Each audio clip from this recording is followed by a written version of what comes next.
Hello, hello mga sis. Ngayong aga, lalo sa tanan, aga pa kita nagmata, ka nag-prepare sa pagkaon ni Tuto, o di off ko daan.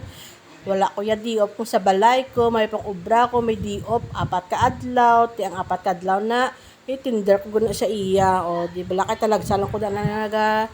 Tinder sa iya kay siyempre aga pa tayo magmata kay mag-ubra ti subong wala kita ubra kay di off kita ti siya naman ako tindiron ng kabataan ko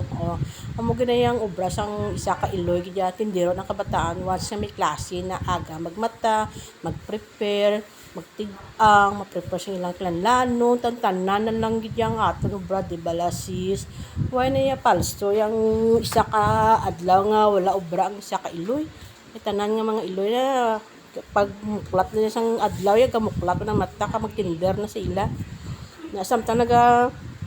tinder ko tulog pa na sila ya para pagbugtaw ya bala nila maligo na sila kag magsulob kag mag prepare man sa ilang mga uniform kag magsulob na ka maglalakat kami dayon na hara na iibutang ko man niya sa ang yang lunch box sa plastic aga po yung matay tsura ko ay na may panayablayo sa husay di balasis obra sang iloy nga makapoy gid sa adlaw-adlaw pero ginabatuan ang kakapoy para lang sa mga kabataan kadamo lamok na samtang inabutan kong yang balonan sa bagya set aside samtang antes kami maghalin ipatuon ko sa anay sang yang spelling para hindi niya malimtan yung spelling kaya may exam sila subong hindi mag music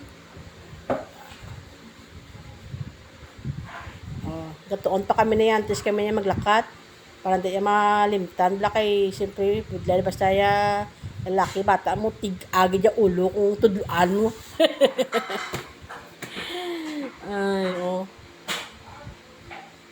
ay bako na toon ka danay para di malipatan kung mag-exam ka. Hawari na kami sa iya school, idulong ko na siya. Nalakat na namon, pakadto sa eskulahan niya. Then, kita mo naman lang kay ang baging hatag mo siya, gisulob gid dayon na photocard na lang unod ya. Gadlagan gid sa pasulod. Thanks for watching. Bye.